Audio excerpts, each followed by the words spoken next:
Hi folks, and welcome back to the Shack. This is Joe N2DI today with the Venus Tech SW-3B. This is a tiny 3-band CW-only transceiver. I stumbled across this radio about a year and a half ago. I was looking for a L&R Precision mountain topper. Specifically, I was looking for the MTR-3B or the 4B, which is a similar CW-only transceiver. The problem is that they're kind of hard to get your hands on. L&R makes them in batches of 25, and they sell out more or less instantly. And they kind of release them in this weird schedule. It's like the first of the month, but not every month or something like that. And it's, I don't know, it has to be like during a hailstorm in July or something like that. But needless to say, I never got my hands on one, and I bought one of these instead. I didn't have high expectations for this rather cheap Chinese radio. I think they currently go for about $188 US, whereas the mountain topper goes for $370. Chinese radios are usually manufactured with like half-baked, buggy beta versions of their firmware, and I expected the same with this radio, but man, I was pleasantly surprised. It is rock solid. It just works, and I've had a blast with it. I've made a ton of contacts. So size-wise, it's about an inch thick this way without the knobs, and about 3 inches high and 4 inches wide. It's pretty close to the size of a deck of cards. It weighs a little bit over 6 ounces. The case is made of metal, and the knobs are all plastic, and so are the buttons. You get 20, 30, and 40 meters CW only on transmit, but you can open up the filter wider and listen to sideband if you want. I'll show you how to do that later. It requires external power. It can take between 8 and 15 volts and draws about 45 milliamps on receive and about 800 milliamps on transmit. The output power is 5 watts at 12 volts, but I get about 6 watts with my Bio-NO battery. You also get 2 filters. The CW filter is 400 hertz, and the SSB filter is about 2 kilohertz. But again, you can only transmit on CW, you can only listen on SSB. The side tone is set for 600 hertz, and there's no way to change it, but I think it's, pretty pleasant to listen to. The modes that you get are CW and CW reverse, which is basically upper and lower CW. You also get upper sideband and lower sideband for monitoring. Externally, you have the power jack, which is a small barrel connector, and you get a power cord that has the correct barrel connector with it when you buy the radio. The key jack is an 1/8 inch or 3.5 millimeter, and so is the headphone jack on this side, and you get a female BNC connector for the antenna. Let me switch it on to give you a quick walkthrough. Obviously, you have the power switch, which is in the lower left here. You have this 3-position switch here, which allows you to set your bands. You have 20, 30, and 40.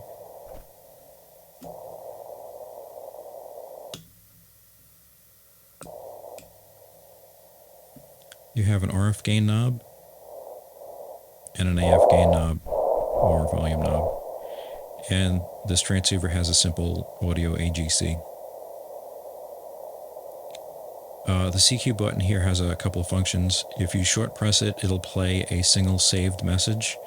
So you could save your CQ message to this, short press it, and it'll play it. You can also set the keyer speed with this. If you hold down the CQ button for about 2 seconds, you'll hear an S in Morse code, and that allows you to change your key speed.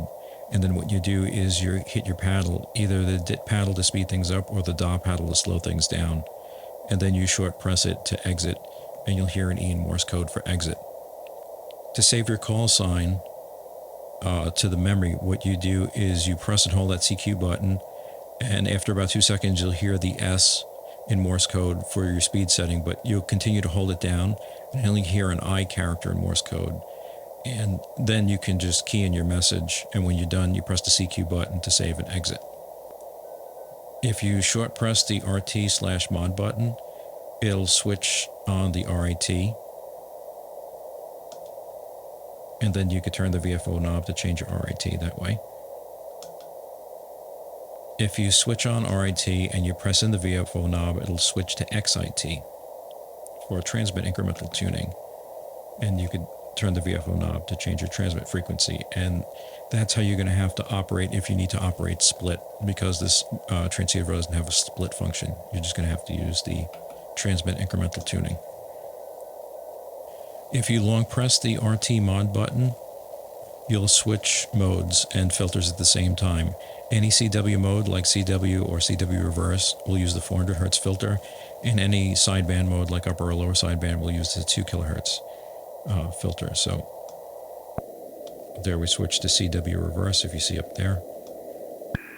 Now we're at upper sideband, now we're on lower sideband, and now we're back to CW.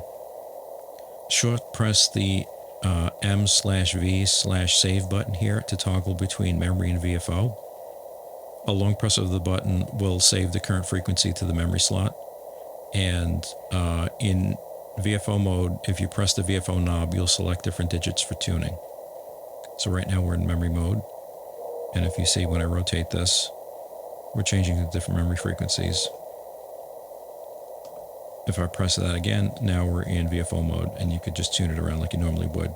And like I said, you press in the VFO knob to change what digit you want to tune.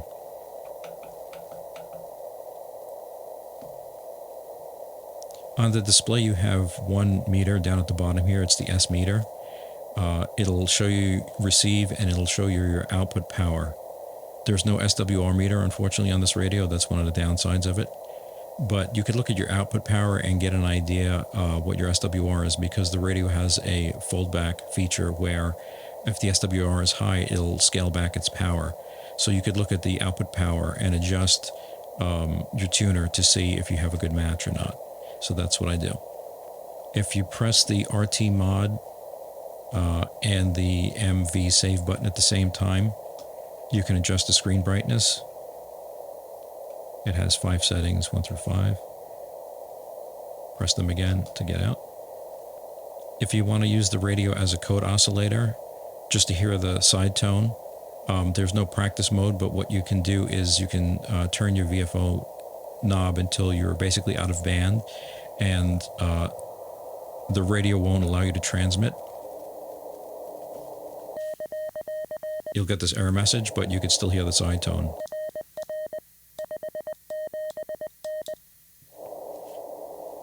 Okay, so that's how you would do that. And if you want to switch the paddle to a straight key, you could just key down when you start up the radio, and it'll switch the key or off. So for instance, right now it's configured as a paddle, right? I'll switch this off. I'll hold the key down. I'll switch it back on. Let me tune out of band so I'm not transmitting. Okay, and now it acts like a straight key. Okay, and then if you switch it off and then switch it back on again without doing that, without holding the key down, it'll come back up in keyer mode.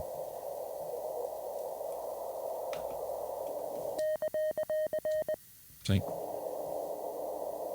So the pros and cons for this radio. The cons are it's a pain in the butt to change your keyer speed.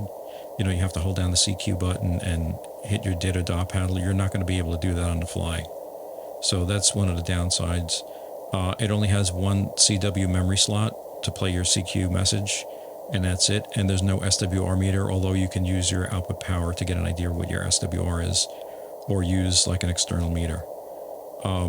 The pros are the size. It's like a little bit bigger than a deck of cards. You could stick it in your pocket with a small key and a battery and earbuds, and you're good to go. And it can take a wide range of voltages from 8 to 15 volts, so you can power it with a lot of different power sources. Also, like I said, the firmware is rock solid. It just works. You don't have any weird bugs or anything like that. The radio doesn't lock up. You just turn it on and it works just like you would expect it to.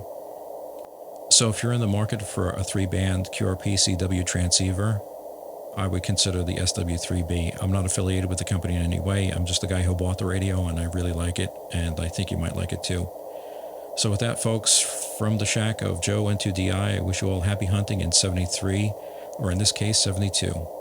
Take care. Bye-bye.